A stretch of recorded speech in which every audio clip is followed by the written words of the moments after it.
নমস্কাৰ মই শ্ৰী খগেন শইকীয়াই খগেন শইকীয়া ইউটিউব চেনেললৈ সকলোকে স্বাগতম জনাইছো বন্ধুসকল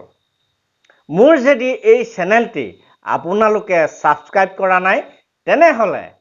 লাইক কমেন্ট শেয়াৰ আৰু সাবস্ক্ৰাইব কৰিব আৰু লগতে কাষতে থকা বেল আইকনটো টিপা মাৰি দিব আৰু ভিডিওটো শেষলৈকে সম্পূৰ্ণ চাব তেতিয়াহে সকলো কথা ভালদৰে বুজি পাব আহক এতিয়া আসল কথালৈ আহোঁ প্ৰথমেই মই ভূপেন হাজৰিকাৰ এটা গীতৰ কলি এশাৰী মাত্ৰ গাব বিচাৰিছো অসম আমাৰ পহি গুণৰো নাই শেষ ভাৰতৰে পূৰ্ব দিশত সূৰ্য উঠা দেশ অসমখনৰ গৰিমা গুণৰ বিষয়ে কৈ আপোনালোকক এদায় কৰিব নোৱাৰো ভূপেন হাজৰিকাই সেই গীতত কৈছিল ভাৰতৰ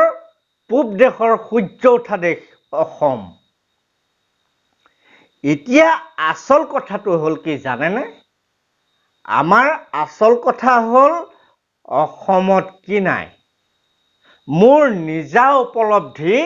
দুটামান কথা আপোনালোকৰ আগত শ্বেয়াৰ কৰিব বিচাৰিছো চাওক অসম সকলো ফালৰ পৰাই ভাৰতবৰ্ষৰ ভিতৰত চহকী দেশ কেনেকৈ হল চাওক প্ৰথমেই যাওঁ আমি অসমত তেল আছে তাৰ পিছত চাওক অসমত কয়লা খনি আছে কয়লা আছে অসমত চাহ আছে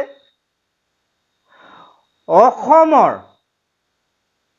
কাজিৰঙা উদ্যানৰ অসমৰ এশিঙীয়া গড় পৃথিৱীৰ ভিতৰত বিখ্যাত অসমৰ চাহ পৃথিৱীৰ ভিতৰতে সুনাম আছে এতিয়া চাওক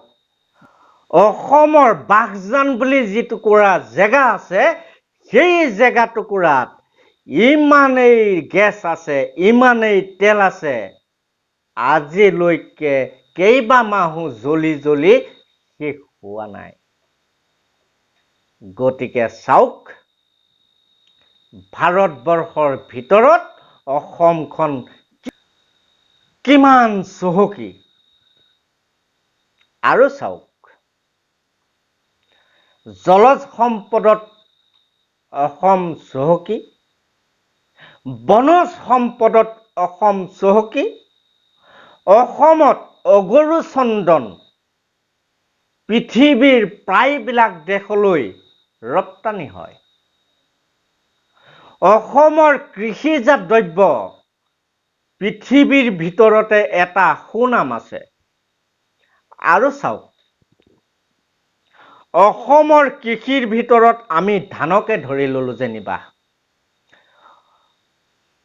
অসমৰ কলা চাউল কলা ধান পৃথিৱীৰ ভিতৰতে দুৰ্লভ যি কলা চাউল অসমত তৈয়াৰ হৈছে এই কলা ধান কলা চাউল বিদেশলৈ ৰপ্তানি হৈছে আৰু চাওক গাঁওবিলাকত আগতে যিবোৰ ল'ৰা পঢ়ি শুনি নিবনুৱা হৈ ঘৰত বহি আছিল একো কাম কৰিব নাজানিছিল বা নকৰিছিল চৰকাৰী চাকৰি নাপাইছিল এতিয়া তেওঁলোকে কি কৰিছে জানেনে অন্তত এখন কুকুৰা হাঁহৰ ফাৰ্ম খুলিছে আৰু কিছুসকলে খেতি পথাৰত মনোনিৱেশ কৰিছে উন্নত পদ্ধতিৰে বৈজ্ঞানিক পদ্ধতিৰে কেনেধৰণে খেতি কৰি সুফল পাব পাৰি তেওঁলোকে কৰি আছে আৰু চাওক গাঁৱৰ যিবোৰ ল'ৰা ঘৰত বহি আছিল তেওঁলোকে কি কৰিছে এতিয়া ঘৰতে খালি মাটি এটুকুৰাত ডাঙৰকে এটা ফিচাৰী খানি তাত বৈজ্ঞানিক পদ্ধতিৰে মাছ পুহিবলৈ লৈছে অসমৰ মাটিত হেনো মাটিৰ গোন্ধ আছে, অসমৰ মাটিৰ গোন্ধ আছে। এই গন্ধ খাটি অসমীয়াসকলেহে পাব, বেলেগে ইয়াৰ অনুধাৱন কৰিব নোৱাৰে। দেহে কেহে ভাল পোৱা প্ৰকৃত অসমীয়াজনে সেই মাটিৰ গোন্ধ উপলব্ধি কৰিব পাৰে। আৰু চাওক, ক'বলগীয়া এটা কথা মই পাহৰিয়ে গৈছিলোঁ। সেয়া হ'ল অসম বিশেষকৈ প্ৰাকৃতিক সৌন্দৰ্যত চহকী। এই প্ৰাকৃতিক সৌন্দৰ্যৰ কাৰণে বাহিৰৰ পৰা বিদেশী পৰ্যটক আহি অসমৰ চুকে কোণে ঘূৰি পকি চাই গৈছে, অসমৰ সৌন্দৰ্যত মোহিত হৈছে। অসমত কিমান ধৰণৰ চৰাই চিৰিকটি আছে, জীৱ জন্তু আছে, গণি শেষ কৰিব নোৱাৰি, আমি নামেই নাজানো। আৰু শেষত আপোনালোকক আৰু এটা কথা কৈছো, অসমত এনেকুৱা এটা ঐক্য আছে,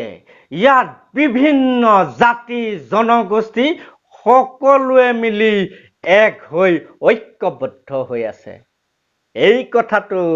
পৃথিৱীৰ কোনো দেশতে নাই, মন কৰিবলগীয়া কথা। আৰু বিশেষকৈ দীঘলীয়া নকওঁ, ইমানকে কৈ আপোনালোক সকলোলৈ ধন্যবাদ যাচিলোঁ।